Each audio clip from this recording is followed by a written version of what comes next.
never considered myself a fan of the horror genre. This is mainly because I scare easily, and the idea of having to play the role of helpless prey waiting to be killed isn't something that I find particularly appealing.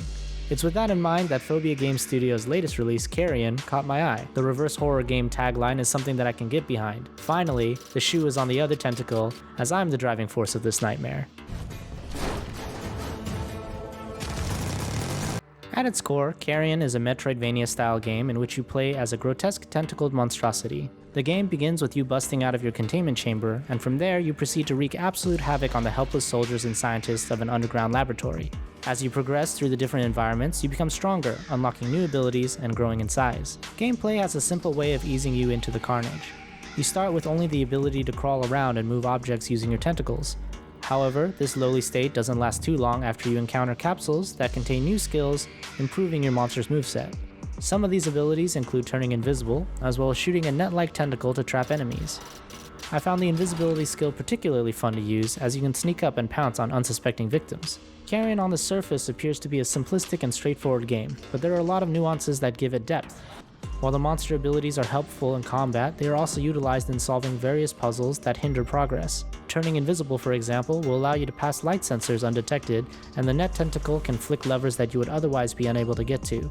Combat can also be occasionally treated as a puzzle, as you must utilize the environment to avoid getting shot at. As strong as you are, enemies will adjust to your abilities, which means you'll need to find an alternative approach to taking them out. Along with shield-wielding soldiers, there are also drones and mechs that demand the use of each of your skills to get past. Health also plays a substantial role during gameplay. This is even more true when specific abilities are only available to you if you are below a certain health threshold. For example, if you have too much health, you will be unable to use stealth and you won't be able to shoot net tendrils. However, if you're too small, you'll be unable to break through barriers that require the use of an ability. The only real problem I had with the puzzle aspect of the game was that sometimes I would get lost on where I've been and where to go next. This slowed down the pacing for me as I found myself going around in circles trying to figure out what I needed to do.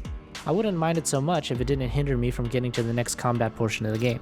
Story-wise, there isn't a lot the game tells you openly. Most of the story requires you to infer what is going on based on context.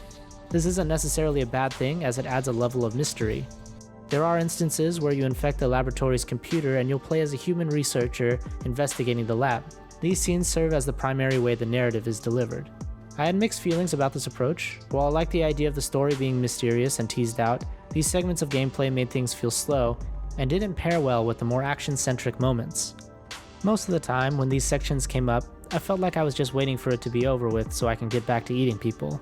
Carrion really sets the tone of its horror theme with its graphics and sound design. The developer did an awesome job of making the creature utterly monstrous and grotesque, and I couldn't imagine how difficult it may have been to animate the many ways the creature can move through the environment. Save points also have a dark presence as you crawl into crevices, spreading your tendrils to infuse yourself into the building. The sprite work alongside the squishing sounds and screams of both the creature and the victims really sets the tone of the game and adds a lot to the overall experience. Even the humans feature different animations depending on if they are the type of meal who likes to fight back or not. This only enhanced the game to really sell its approach to the reverse genre and works surprisingly well.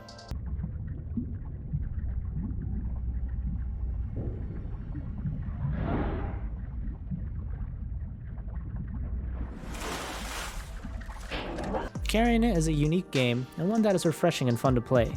The gameplay is smooth, and the arcade-like aspect of hastily crawling around eating scientists is both humorous and satisfying. While there are portions of it that I found confusing and slow, the core gameplay was enjoyable enough to where I didn't mind the negatives. Carrion is a little bit of everything, and I would recommend it to anyone who is tired of being the protagonist in distress. Noisy Pixel is giving Carrion an 8.5 tentacles out of 10. Thanks for watching. Please read the full review on noisypixel.net. Noisy Pixel is run by a group of gamers that work hard to deliver gaming news, reviews, previews, and more. Please subscribe to keep up with all our future content.